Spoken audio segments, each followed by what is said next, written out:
If you know what a statute of limitation is, you'll know that it's coming up right now for Dr. Anthony Fauci. Remember that guy behind the whole pandemic thing that was going on in the early 2020s, and looking at all the significant things of what we're learning about now, or what we're learning we didn't know back then. We're going to look at all of it. We're going to look and see what the ramifications could be, what actually happened, what was left out. And of course, we're going to evaluate that time in history, and how are we going to look back at that and maybe do something different.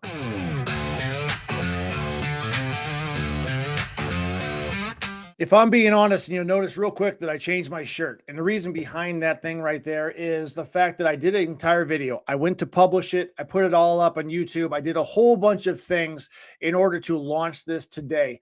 But something continued to bother me about what I said and what I did in the video itself. Now, if I get canceled for this, for what I'm about to say, if I get throttled down, I mean, there's so many things I'm kind of worried about overall, but I said, you know what, God, I got to let the truth get out, because you got to understand what's happening right now and understand what happened to us 6 short years ago. And I mean, if we look at all of the stuff, so I'm backing up, I'm going kind of in my head. I'm like, I got to be honest and I got to be real, but I like that intro. So I decided to keep it. And COVID-19 was a turning point for my life in general and personal for a lot of reasons. And if you watch my other videos, please do, but you'll notice why and that kind of thing. We won't get into that right now. But at the same time, looking at this country, this world that we now live in was changed dramatically because of the lies that were given to us. Let's just put it out there. It was absolutely ridiculous.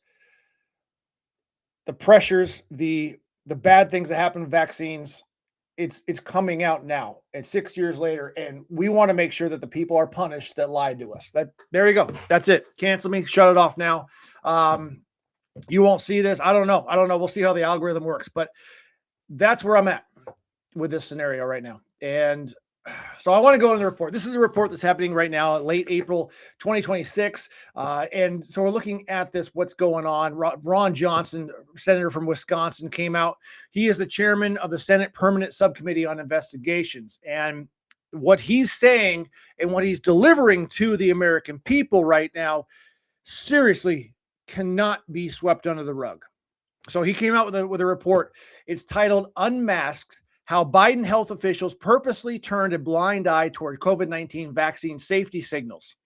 Now, in this report, it alleges that key safety concerns related to COVID-19 vaccines may have been obscured during the height of the pandemic rollout. I mean, the whole thing was we wanted to know the truth. We wanted to know what was going on with the world. Were we all going to collapse?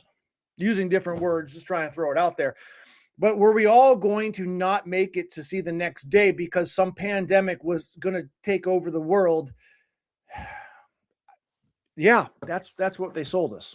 We couldn't go outside.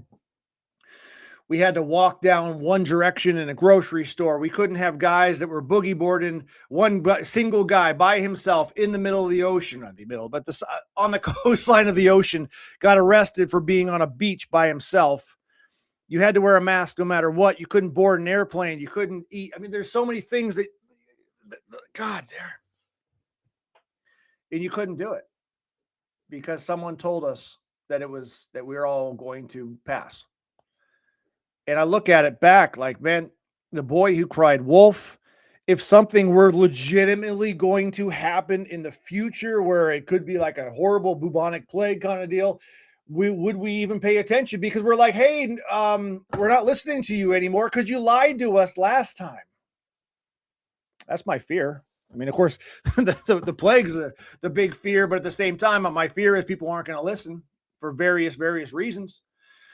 So let's go into the report. According to the report, though, there was 25 statistically significant safety signals that were tied to adverse reactions to the vaccines. Okay, these were masks due to the limitations of the data analysis methods used by the Food and Drug Administration. So the FDA has a lot of stuff to look at. The findings, though, they originated from a doctor named Anna Zorfman. Okay, so Zorfman, if I'm saying that wrong, I apologize, but Anna Zorfman. She's a senior medical official or officer and safety data mining expert at the FDA Center for Drug Evaluation and Research. So at the time, this is early 2021, vaccine rollout, she applied an updated analyte known as the regression adjusted gamma poison shrinker. Okay. We can get into that. I can't, but you can. All right. But anyway, she applied this technique. And the method addressed a known statistical limitation called masking, where high volumes of reports for one vaccine can obscure signals from others in the systems. So what I'm telling you is, hey, they knew there was a problem. What did you do about it? What happened? Well, in collaboration with a lot of the doctors, including Dr. William Dumichel. He's the inventor of the original empirical things. He got a whole bunch of stuff going on with the FDA, and he's also then chief statistician at Oracle. But Dr. Anna, she identified dozens of concerning signals, and they included conditions such as sudden cardiac death. And okay, sorry. I actually thought about a kid that I knew that actually died from cardiac death after receiving the vaccine. And sorry, I got personal, but also identified Bell's palsy, pulmonary infarction, acute myocardial infarction, embolism, thrombosis, and cardiac failure as well. This is between March and July of 2021. But Dr. Zarfman, she shared multiple analyses internally with senior FDA officials, including Dr. Peter Marks, who is the director of the Center for Biologics Evaluation and Research. Again, I did a substandard report analysis of it, and it just bothered me and angered me. So I'm going to continue with this, and I hope you hit the like button. Do me a favor, do all that.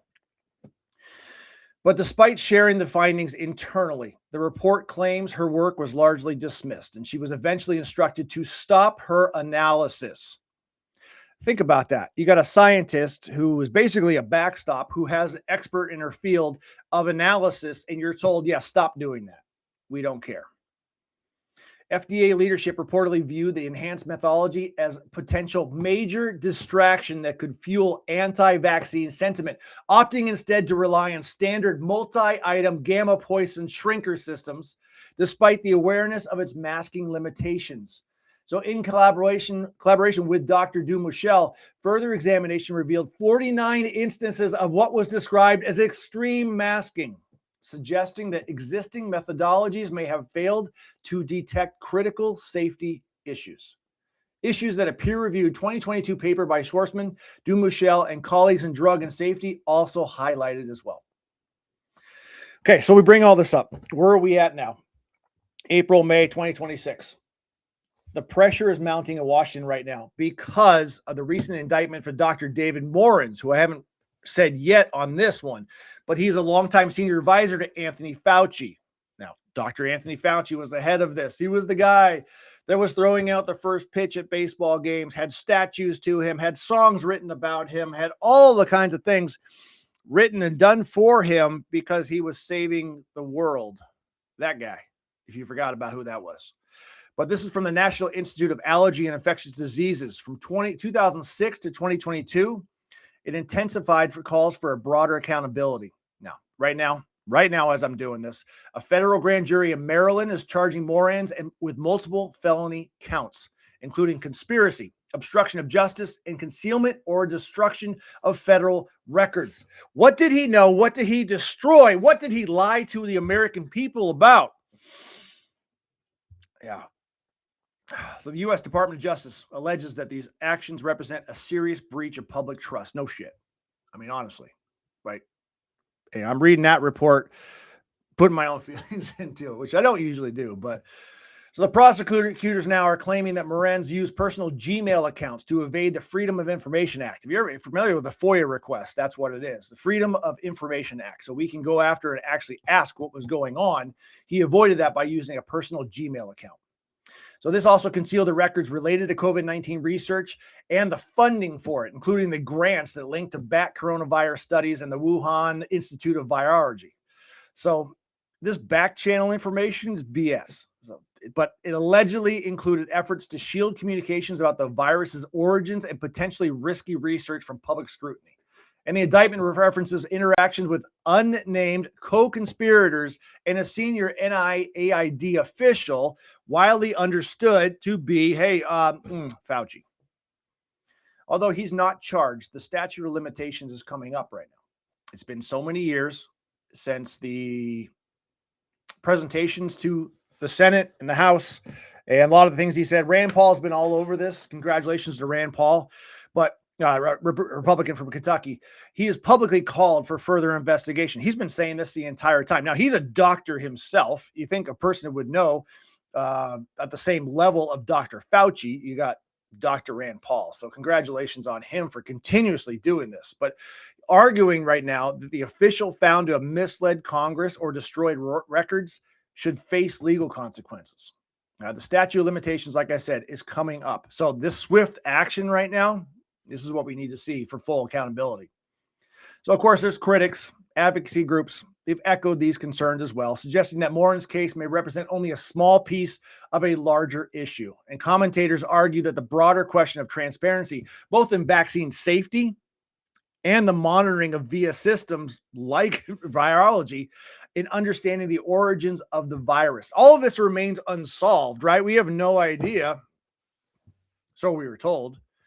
But they point to the patterns of a delayed signal detection, though, internal suppression of alternative analysis, and the efforts to control narratives around research funding. They just wanted to be researched. So let's be clear what's happening right now. Just so we got it all out there. 2026. This happened about March of 2020 when it all started coming down. And we're coming to the end where we need to figure out who said what, where the information is, who hid the information, and why. Why did we have to live our lives that way? Why did we have to shut down everything? Why did people lose jobs? We get fired from the military because they wouldn't take an experimental vaccine. Why do we walk around those stupid face diapers around there, using a term from somebody else? But we continue doing that. And the fact that a lot of us got, well, not me, anyway, it doesn't matter. A lot of us got vaccines. I will go with the we, but got vaccines, and the people died from the vaccines. And you wonder how could have it all been avoided, because just living a healthy lifestyle would have been beneficial. You shut down the gyms, you shut down people walking outside, all the health clubs, but yet don't worry, you can do other stuff. Yeah. So I'm frustrated. If you're frustrated, put it in the comments. Let me know. If you got stories of your own, I mean, there are so many stories I've heard of people losing loved ones who are just passing away because they were older, whether it was cancer or some other disease or whatever else. They were in the hospital and they died by, they died by themselves because the family couldn't visit because of COVID-19. It was harsh. I know one lady, friend of mine, his mother died from a completely different illness, but she was so afraid to go to the hospital, and she didn't feel like it was enough of a big thing. Like she just thought, oh, it's just I think it was an internal intestine thing. And she just said, oh, it's no big deal. It'll go away. There's so many other people who are fighting COVID. So I don't want to get into the system because that'll just delay their treatment.